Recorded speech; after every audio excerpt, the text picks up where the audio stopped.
Hello friends, आप सभी का स्वागत है हमारे अपने यूट्यूब चैनल एक्सीलेंस योग पे। हम देख रहे हैं योग सूत्र, जिसमें देख रहे हैं समाधि पाद। अभी तक हम लोगों ने 16 सूत्र कंप्लीट कर लिया है। आज हम देखेंगे ये 17वां सूत्र, जो कि है वितर्क विचार आनंद अस्मितानुगमात् संप्रज्ञातः। तो इसमें ये बताया गया है कि संप्रज्ञात समाधि को 4 भागों में विभक्त किया गया है, जो कि है वितर्क, विचार, आनंद और अस्मिता। इन चारों से युक्त जो समाधि होता है उसको क्या कहते हैं? संप्रज्ञात समाधि कहते हैं। वितर्क को अगर एक छोटे शब्द में देखें तो स्थूल भूत साक्षात्कार, जो हमारे स्थूल भूत होते हैं, पृथ्वी, जल, अग्नि, वायु, आकाश, पंच महाभूत होते हैं, उसको ये स्थूल भूत भी कहते हैं। विचार को सूक्ष्म भूत कहते हैं।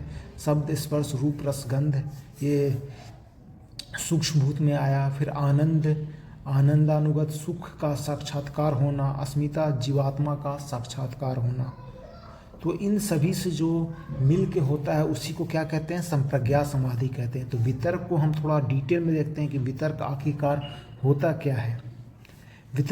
वितर्कानुगत समाधि देखें तो जिस अवस्था में साधक अपने चित्त को स्थूल भूतों, पृथ्वी, जल, अग्नि, वायु, आकाश या उससे निर्मित पदार्थों में एकाग्र कर लेता है, इस प्रकार साधक स्थूल भूतों में एकाग्रता करके उसका साक्षात्कार कर लेता है। चित्त की इस स्थिति को वितर्कानुगत समाधि कहते हैं। मतलब कि जो भी हमारे स्थूल भूत हैं, पृथ्वी, जल, अग्नि, वायु और आकाश, इनमें जो अपना बिल्कुल ध्यान एकाग्र कर लेता है उसी को क्या बोलते हैं? वितर्कानुगत समाधि कहते हैं। जिसमें मूर्ति पूजा भी, ये सब भी आता है, जो हम लोग मेनली करते हैं। विचारानुगत समाधि देखें तो जब साधक स्थूल भूतों का साक्षात्कार कर लेता है, तब धीरे धीरे चित्त की सूक्ष्म भूत गंध, रस, रूप, स्पर्श, शब्द में एकाग्रता होती है। इससे वह सूक्ष्म भूतों का साक्षात्कार कर लेता है। समाधि की इस अवस्था को विचारानुगत समाधि कहते हैं। तो मतलब कि स्थूल भूतों के बाद सूक्ष्म भूत का जब वह साक्षात्कार कर लेता है, मतलब उसका चित्त उसमें बिल्कुल एकाग्र हो जाता है, तो उसी को क्या कहते हैं? विचारानुगत समाधि कहते हैं। तीसरा है आनंदानुगत समाधि।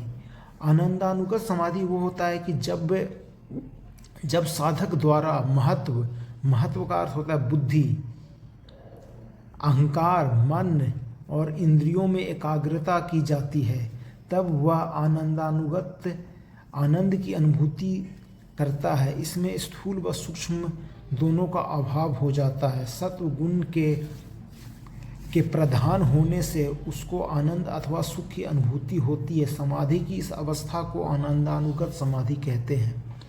जब साधक का मन, बुद्धि, अहंकार, इंद्रिय बिल्कुल एकाग्र हो जाता है, तब वह आनंद की अनुभूति करता है। तो इसमें वह स्थूल और सूक्ष्म दोनों का अभाव हो जाता है और उसे सुख की अनुभूति होती है। उसी को क्या कहते हैं? आनंदानुगत समाधि कहते हैं।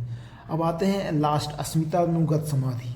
जब साधक अपने स्वरूप में चित्त को एकाग्र करता है, तब वह अपने वास्तविक स्वरूप का साक्षात्कार करता है। अपने स्वरूप का साक्षात्कार करने से साधक को अपने स्वरूप तथा अन्य पदार्थों में भिन्नता, अलग अलग होने का ज्ञान हो जाता है। इस अवस्था में साधक का आनंद अथवा सुख की समाप्ति हो जाती है। इससे वह अपने स्वरूप में स्थित हो जाता है। समाधि की इस स्थिति को अस्मितानुगत समाधि कहते हैं।